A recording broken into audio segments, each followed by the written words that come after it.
Hawaii. This is Pokalainui, and you are listening to Hawaiian Potpourri on radio station KWAI 1080 on your AM dial. If you are watching this program on the internet, then of course you have no concern about what radio station we're on.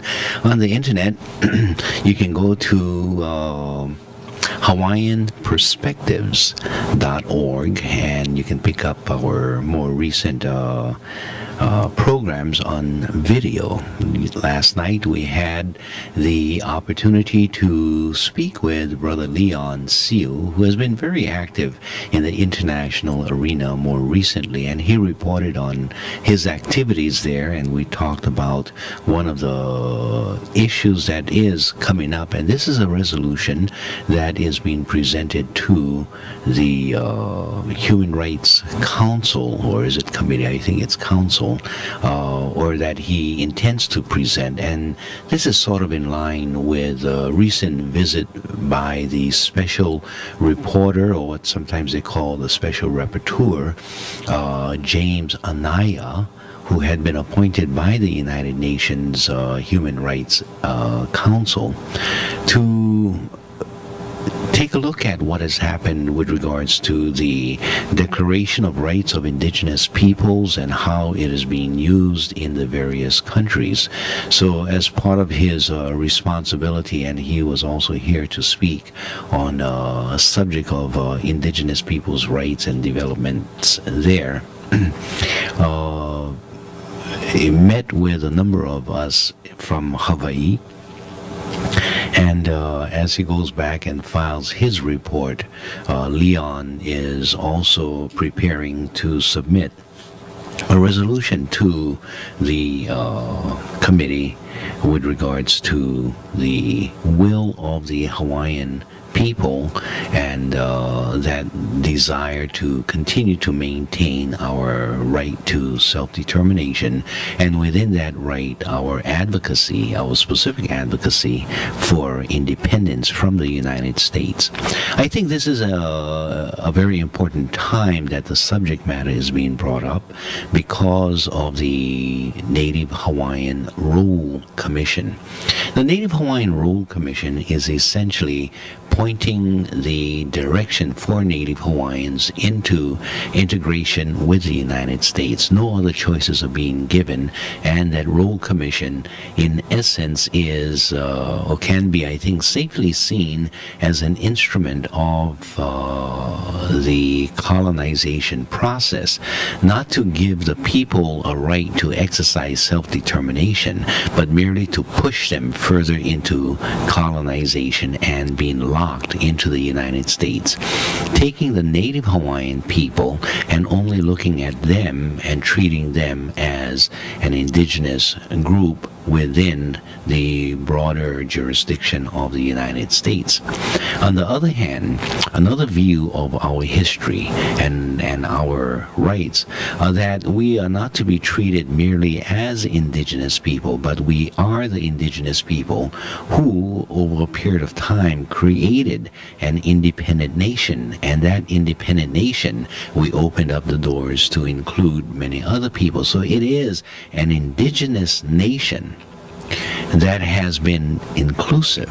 And this is not unusual because many other countries sprung up from its indigenous people. They opened up its doors and brought other people in. Of course, other countries have also been created by the colonization process. The United States of America, as an example, colonizing first and suppress the indigenous people, creating the state or the national government, and through a suppressive approach continue to expand its territories and its government. In the Hawaii situation, it was quite the contrary. As a result of this different process, is it appropriate to split the issue of indigenous people and these indigenous nations and not accord them very similar rights, not necessarily the same rights? For just the Native Hawaiians, the indigenous people of Hawaii, I believe that entities such as the Office of Hawaiian Affairs is appropriate because they look out for the native people of their native lands. But I believe that it is also appropriate for the Hawaiian government to include non-native people within that government entity to take a role in civil society, in the politics of that society, in the social and economic operation of that society. And this is how it had been operating prior to the American intervention in 1893. So as we approach the international arena and ask these questions about what is the implication or application of the United Nations Declaration of Rights of Indigenous People, we need to also ask a second question. And in the Hawaii situation, as there may be other situations similar, what is the national rights of the Hawaiians, the Hawaiian nationality, which addresses that second question of not only being more inclusive, but being or having the right to advocate for its independence, as in our case, as we had been prior to the American invasion and overthrow. If you would like to call and discuss this matter, our telephone lines are open. The telephone number here is 524-1080, and we can get into the resolution that we had talked about or some of the general principles contained in the resolution. I want to say that I very much appreciate the visit by Leon Siu.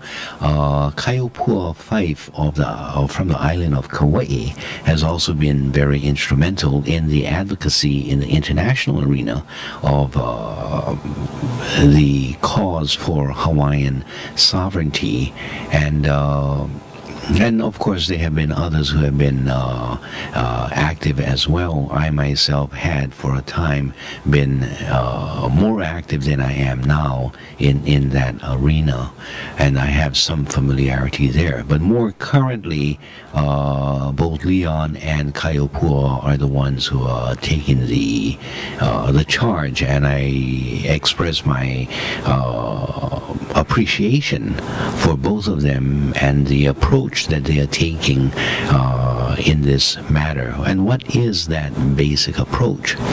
They are not making a claim that they are the kings or representing some superior entity. They are essentially saying that the right to self-determination belongs to the Hawaiian nationals, and that the United Nations should be obligated to bring about this process of exercising self-determination so that the Hawaiian nationals will be able to choose either to remain part of the United States, to be integrated into the United States, to be in free association with the United States, or to be an independent nation. That choice is essentially an inherent choice that is part of the concept of self-determination.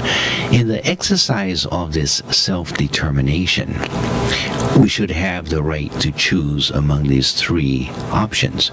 In the Native Hawaiian Convention, which was supposed to have been a process by which we exercise these options and we present a proposal to the Native Hawaiian people, what we did was we reviewed the integration approach, and we considered what were the options, the benefits, the drawbacks for being integrated within the United States as an indigenous nation, or to obtain federal recognition.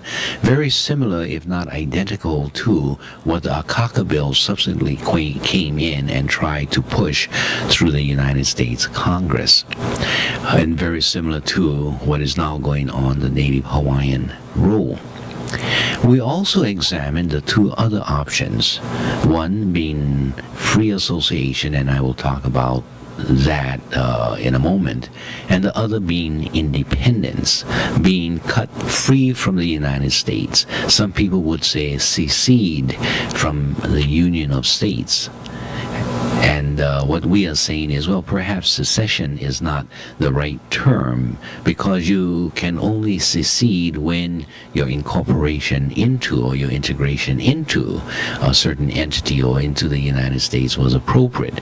In this case, there was no appropriate secession or cession into the United States, so we are not talking about secession. But it may be just a matter of terminology for others. What some people have called it was a simple decoupling or a delinking of being stuck into the United States, to simply break away to be an independent nation. So that is the independence model. So we examined that, and we had some positive and some negative attributes to independence.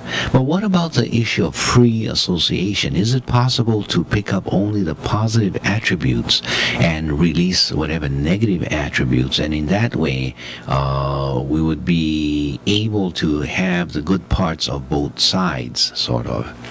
And when we reviewed that issue, we decided that one cannot really reach free association until one is truly free to reach that association.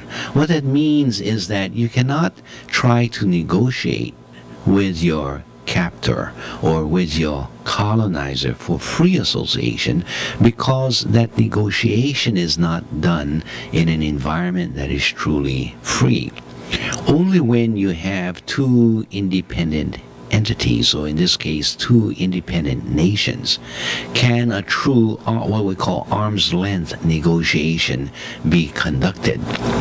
If you have the colonizer just sort of negotiating, I will only let you have free association with us if you give us certain territories, let's say 1/3 of all of your lands, or if you allow us to take these 1/3 and decide how we want to use that land.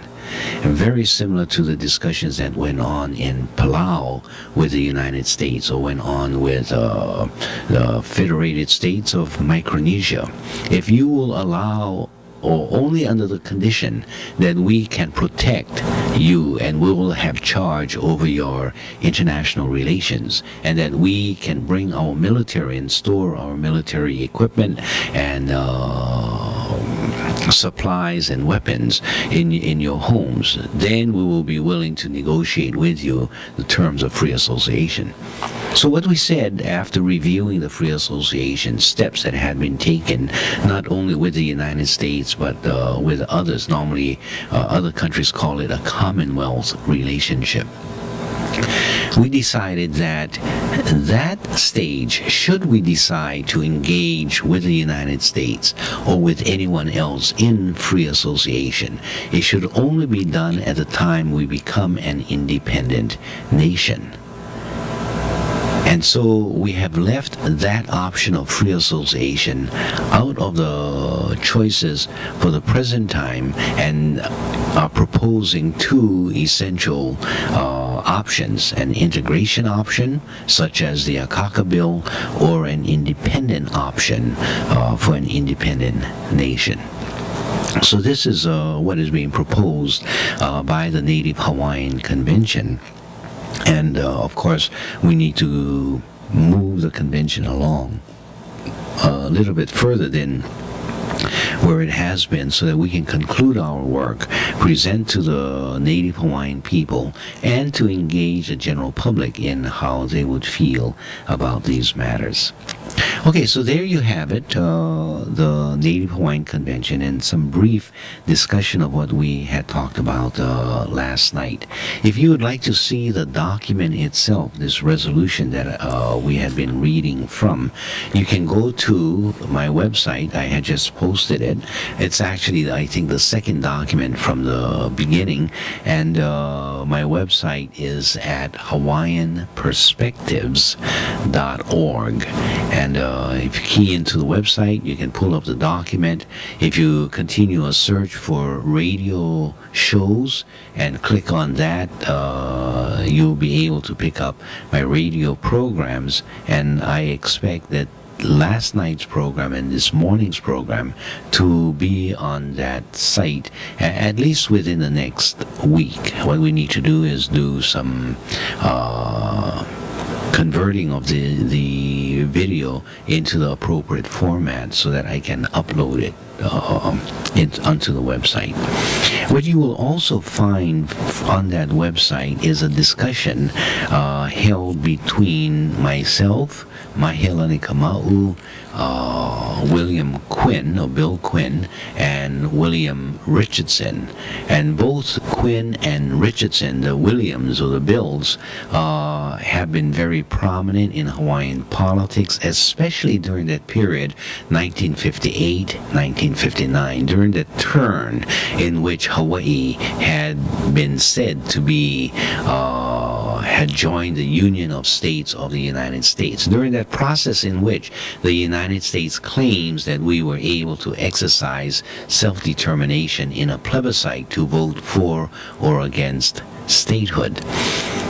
That discussion was held, I think it was back in 1996, in August, just at the time that people were celebrating the statehood vote that had been taken back in 1959.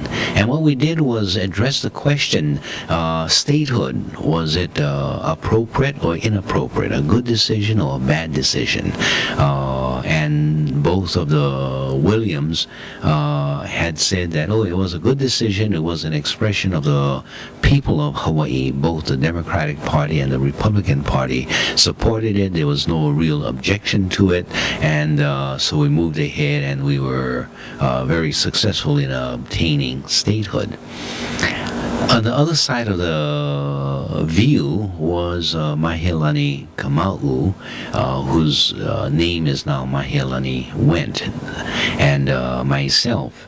And what we said was essentially that the birth of this statehood should have been aborted, and we should have really been given choices of what direction we wanted to take our future of Hawaii. And that choice was a right for the people of Hawaii, not anyone who lived in Hawaii at that time, but for a limited group of people, not the transmigrated population who were American citizens who came to Hawaii, but still were and remained American citizens, reflecting the values and the passions for the United States.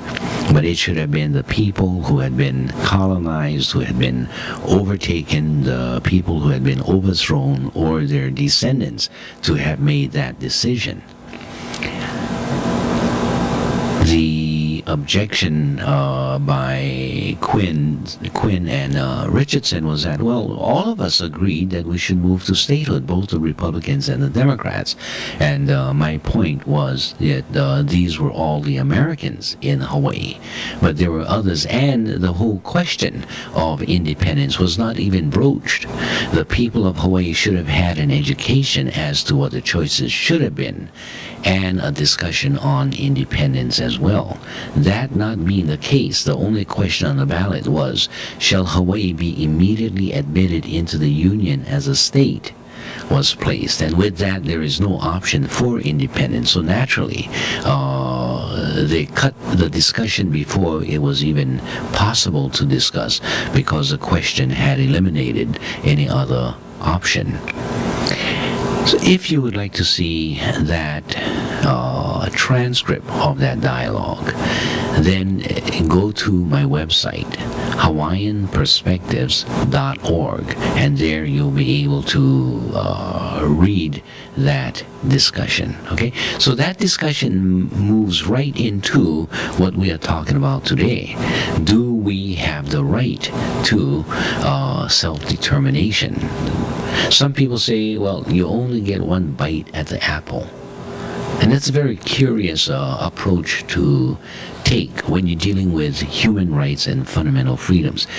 What they say is, you had your choice in 1959, you made your choice, you had the opportunity, you cannot go back and revisit that decision that was made. My response is actually two responses. The first is that what happened in 1959 was not an appropriate decision. We were never given the choice of independence, free association, or integration. Those were the choices that we should have had. We have never had a plebiscite on that particular question. So you cannot say that, well, you had a statehood vote in 1959 and that's it, because that is not it. That was not what we should have been given. So it was a fraud that was committed, and that continues to be committed by those people who repeat that argument to be used to suppress our rights. The second point is this, that when you deal with human rights, when you deal with fundamental freedoms, you do not limit it to one bite of the apple. It is not an apple. The right, the human rights, the right of free choice is a continuing right, very similar to many of the civil rights that one is entitled to. Let's take, for example, the right of free speech, or the right of fair trial, or the right even to vote. You do not have a limited right of free speech in that you can only free speech one time, and having exercised that right, you have lost all further opportunities for a continuing free speeching. No, that's not how human rights work. Very similar to a fair trial or a trial by jury. You are not limited only to one fair trial, but every time you are brought to court, you are entitled to a fair trial for that particular charge, or the right to a jury trial, or the right to vote at all elections. These are human rights, and therefore they are continuing rights. Every time the opportunity comes up, you have the right to engage in that opportunity. It's the same as the right of self-determination.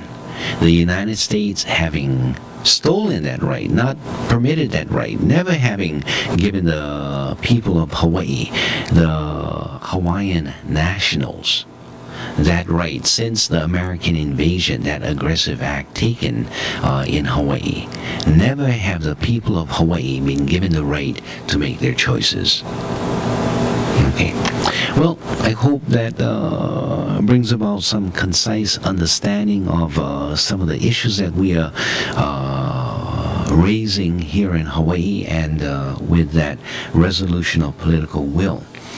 In the next half hour, I will be reviewing some of the terms, again, that we had discussed earlier, and again, inviting your telephone calls.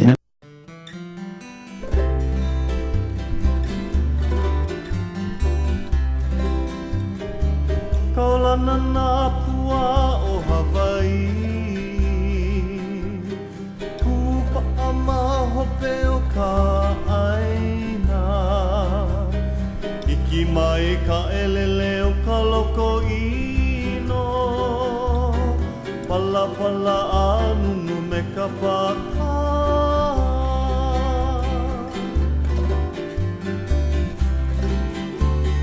Pane mai Hawaii moku o ke ave, Koku ana honoa o Pilani, Ka ko'o mai kaua I o mano, Pa'apu me ke oni o ka kuhi hewa.